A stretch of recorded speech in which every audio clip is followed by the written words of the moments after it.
Um, Hi everyone, Sanbanani Dumelang. Welcome back to another video in this channel. So today we are talking all things finances. So to all the returning subscribers, welcome back. Thank you guys for your support. Thank you guys for all the messages. Thank you guys for sharing, for commenting. I genuinely do appreciate it. And then to all the new subscribers, welcome. I hope that you find the videos in this channel very informative. Not only informative, but I really hope that you are able to take away practical steps that you can apply in your life. So yeah, today, like I said, we are talking all things finances, mainly because finances, we often shy away from having conversations around finances. I don't know why.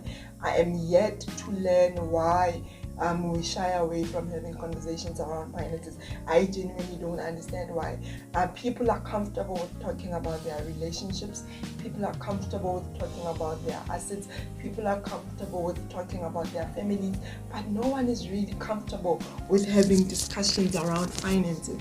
I don't know why, because really it's a conversation that is very informative, not only for yourself, but you get to teach other people, or other people get to learn from your experiences. If only we can just be open about our experiences, and if you made a mistake, it's fine. Learn from the mistake, but don't just keep it to yourself. Share your experiences with the next person, because really a lot of people can learn a lot from your from your story. So today we are talking about what determines the interest rate that you pay on a loan. So I'm not going to talk about your credit scores. I'm not going to talk about your credit profile or your risk profile, but mainly looking at the two types or the two categories of loans, right? So there are two types of loans. It's mainly your secured loan, and then you also have your unsecured loan. So by virtue of you applying for each, or for a certain risk attached to it by its nature. So by its nature, what I mean is that a secured loan, it's a loan that is classified as it's called secured for a reason, really. So the bank calls it a secured loan because you are applying for a loan to purchase an asset. So the asset can be a car, the asset can be a house, whatever the case may be.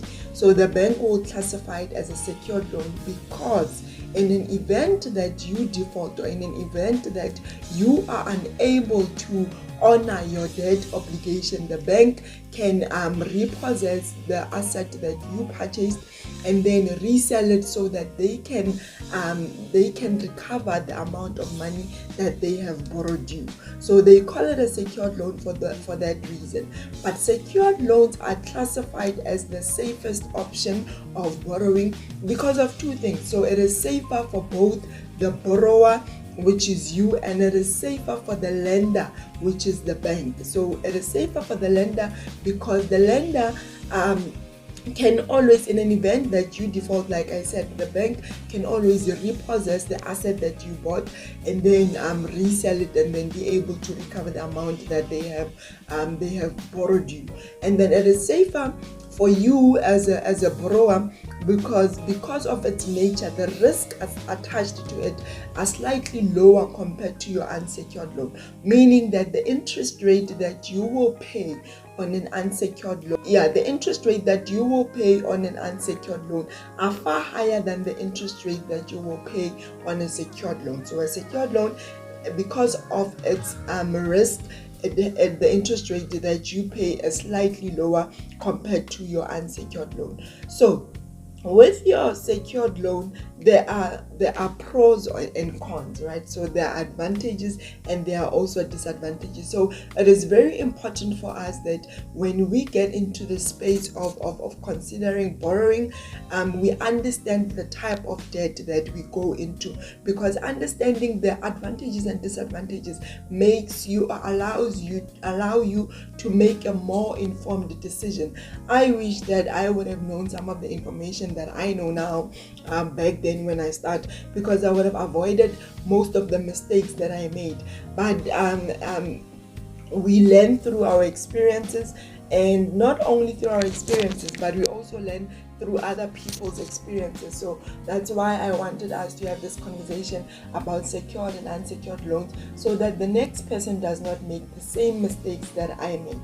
So going back to your secured loan, I've said that the risk attached to it is lower, because in an event that should you default, the bank can always recover the money that they have borrowed you. So the advantages of a secured loan is that it is the advantage of it, the first one is that the interest rate that you pay, it's very, very, very low, right? And then it is considered as the most safest loan option because of the lower risk attached to it, meaning that in the event that you default, the bank can always recover the money that they have invested in you. But also you can look at this as an advantage or as a disadvantage, right? Also with a secured loan, the repayment period is very long, so it can be 5 years, it can be 10 years.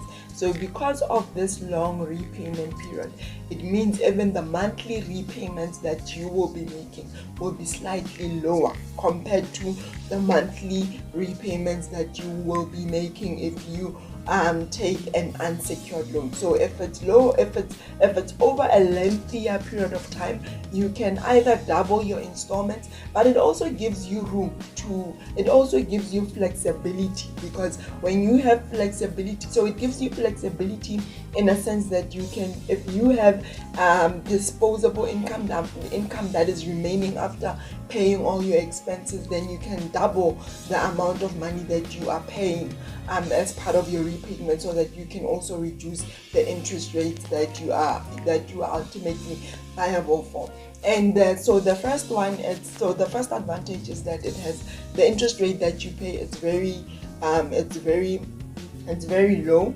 And then number two, it's that because it's repayable over a long period of time, it allows for flexibility in a sense that if you have disposable income, then you can add 2,000, you can add a little bit of extra cash on your monthly repayment so that you can finish the loan quicker. But this requires a lot of discipline, right? But it is doable. It just requires a lot of discipline.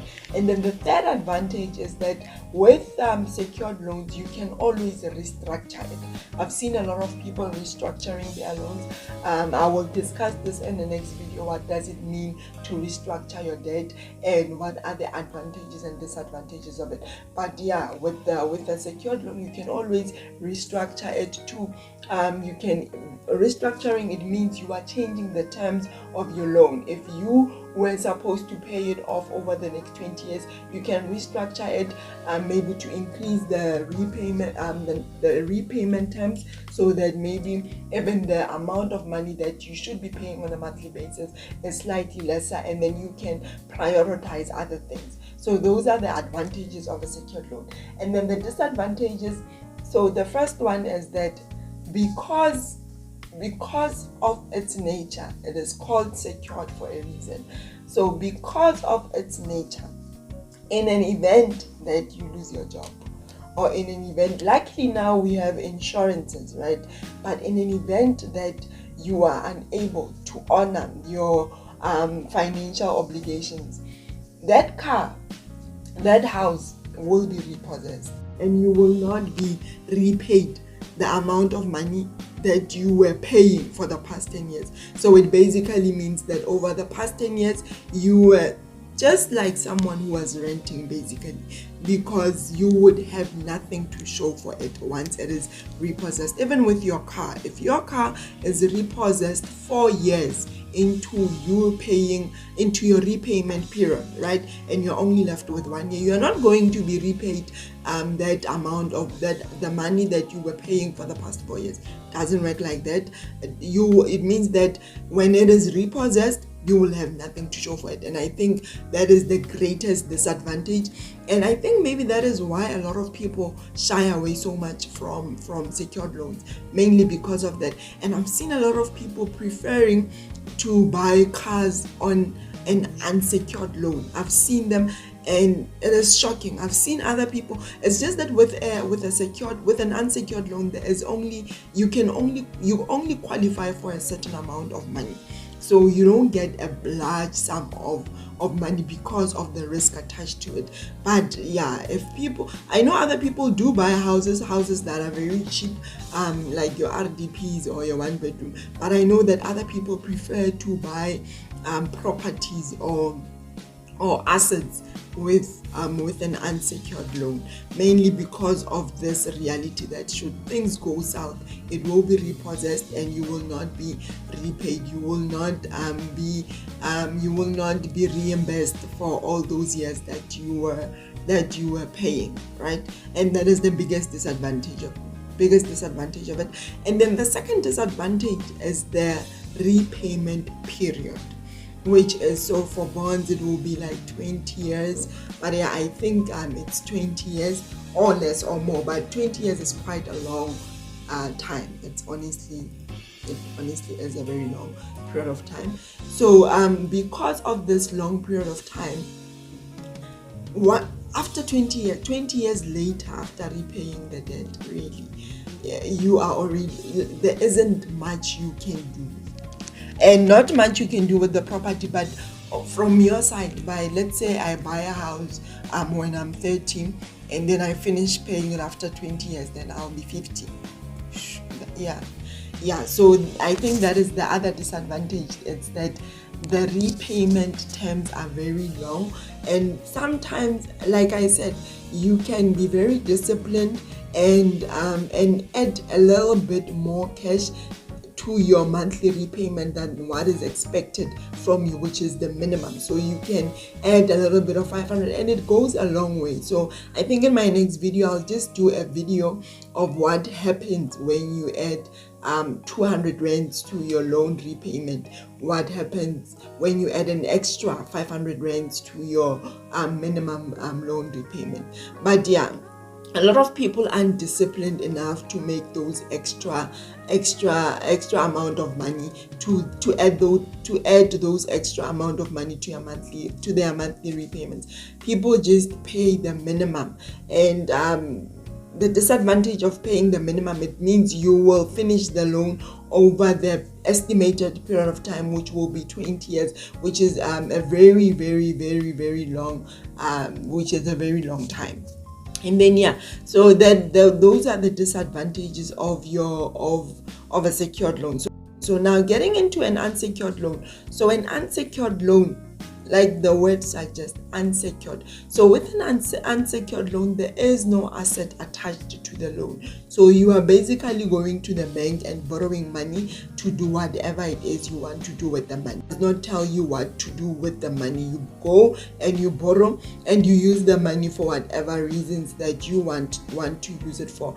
Other people borrow money to go buy clothes. Other people go borrow money to buy land, whatever the case may be. But yeah, you are basically borrowing for your personal use, for your own personal expenses. And an example of an unsecured loan will be a study loan, or it will be a personal loan. So because of the risk attached to this, so the risk would be, in an event that you default, the bank cannot come to your house and repossess your clothes. It does not work like that. Because it's unsecured, the least that the bank can do, or the worst case scenario that the bank can do, is just to blacklist you, but the bank won't be able to recover. Okay, they can blacklist you and then you'll be taken to lawyers, and then you can either agree on an in or out of court settlement and so forth.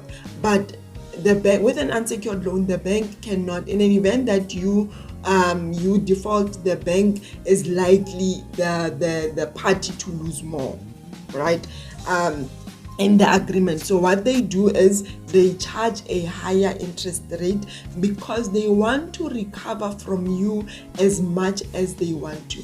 Of course, the bank does their own due due diligence. So they will look at your credit scores, they will look at your risk profile and so forth. So I will also explain those things perhaps in another video, but today I just wanted to explain that by virtue of you taking a secured or an unsecured loan, there is an inherent risk attached to it. With a secured loan, the inherent risk is lower compared to an unsecured loan, whereas with an unsecured loan, the inherent risk attached to it is that the bank is the one who is likely to lose in an event that you default. Therefore, what the bank does is to charge you a higher interest rate so that they can recover from you as much as they possibly can before you default. So the interest rate on an unsecured loan are very, very, very high. I know with other banks, we won't mention them, but we know them. I know with other banks, their interest rates on unsecured loans are insane. They are insane. They would charge you like 18% on an unsecured loan, which is why I would really discourage anyone